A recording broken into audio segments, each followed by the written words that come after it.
Another question, is Micron better than AMD? Buy both. Have a financial threesome. We're not doing this. Have a financial threesome or foursome. Put NVIDIA in there and have a fucking blast. All of them. All of them. Get to 10,000 shares. I know why you asked the question. I understand the question. The answer is in the beginning of this episode of understanding what you're investing in and understanding that those two companies do two different things, right? So like when we're talking about AMD, we're talking about a company that makes GPUs and CPUs. When we're talking about Micron creates the memory for those GPUs and those CPUs. They actually work together, right? So if you're investing in AMD, look at who their memory partner is. If you're investing in NVIDIA, look who their memory partners are. That's how you start to stack the companies, right? So you got to have the understanding, right? I wouldn't say, hey, is it ASML or is it AMD? Well, those companies don't function if they don't have ASML to create the machines for TSM to manufacture, right? So it's different roles, different spots inside of this cycle of AI that you got to understand.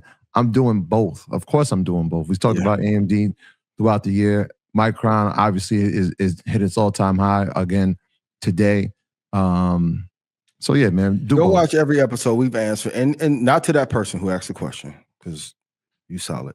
But a bunch of y'all ain't been faithful in y'all real lives. So why you finna act like you singularly focus on the stock? Buy both. AMD, NVIDIA, we done told you the gamut of what now it's okay. This is the real game. Can you put 50% of the money that's coming into the assets? It's gonna make you money forever. So you can talk like this. That's the real game. No flex. Just put the money into the assets. Do like you do. There's a reason. Some of y'all are telling you, "Oh, I'm sick." Yeah. Come pick up your present on the 26th.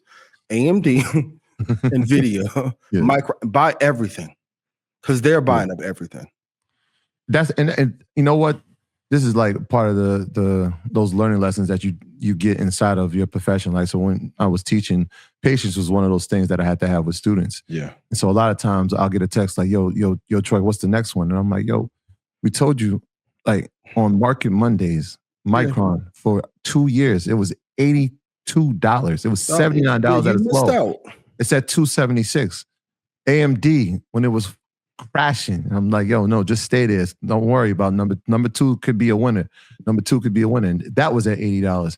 Here we are at $215. It's happening. Like, it's happening. Like, right? So the next one is the one we already said. You know what I mean? So like, but that goes inside. And I spoke about this the other night. It was like, what type of investor are you? I think people need to put curiosity in the categories of what type of investor they're going to be. Curiosity in the sense of, hey, you know what? AMD is a great company. NVIDIA is a great company. But what makes those companies great? Like, are there companies that are assisting them in this run that they're having? Like, who are they using for connectivity? Who are they using for memory? Who is manufacturing for them?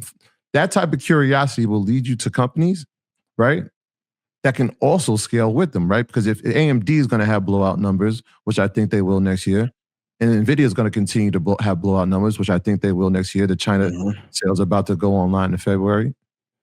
Then these are companies that are going to benefit as well. That's just the level of curiosity you got to have as an investor. But then we got to start. Go ahead, Rashad. I seen somebody put in chat. A few people put in chat because the question is valid as far as like you might not even have enough capital to really deploy. That's why ETFs are good. So SMH is an ETF where you can not only invest in NVIDIA and TSM and Broadcom and MU, but also AMD and ASML and Intel. So if you're interested in kind of seeing which one you want to pick, you can take the pathway of investing in the individual stocks, but you can also invest in the ETF, which invest in all of those companies in different level of percentages. So that's another way to go about it also. And we've told them that 1,000 times. We have to start having conversations about owning a large percentage of companies. The boycott thing is good. Shout out to Dr. Bryant or Jamal Bryant, Pastor Bryant. But the boycott and then not owning something as a community means nothing. Because guess what? The other retailers feel the same way. They just ain't said nothing. Like, I feel you on that. We've told you, and Rashad just told you, ETF is AMD or Micron. I saw the question, is gold going to go to 4,800? may take to January or February, but gold is at an all-time high. Gold, silver, platinum, everything's going up. Palladium, all of it. Palladium is going up. Commodities are going up. But we can't just want the information to be gate kept from us and then get the information and not execute at the highest level. I get we want reparations. This is it. This is it. And I'm only screaming this to you because next year is going to be serious, yo. Like when you're talking to people, when you're talking to people that have net worths above 50 million, 100 million, and they're worried, why are we moving slow? Like we know all the answers. We need to decide next year, what company as a community will we own 40% of? Then get to the board meetings to change the board. We didn't answer these. So respectfully. And then this is with love. I'm just passionate about this because this is my art and my life's work.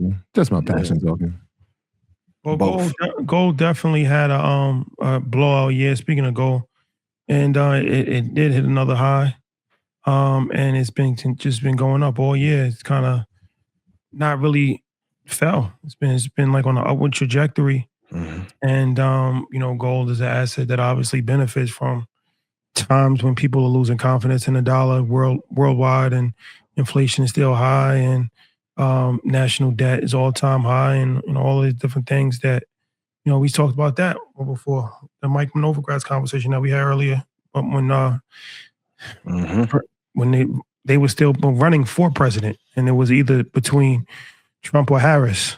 That was last year, but that prophecy has been fulfilled. But a lot of people think that gold is still the best alternative asset outside of stocks.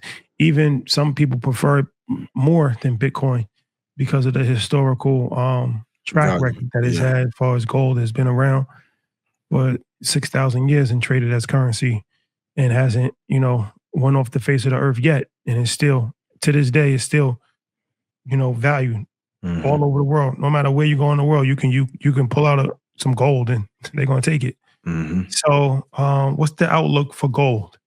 It'll still be positive next year as we go in. If there's any fear or concern, gold will have its value.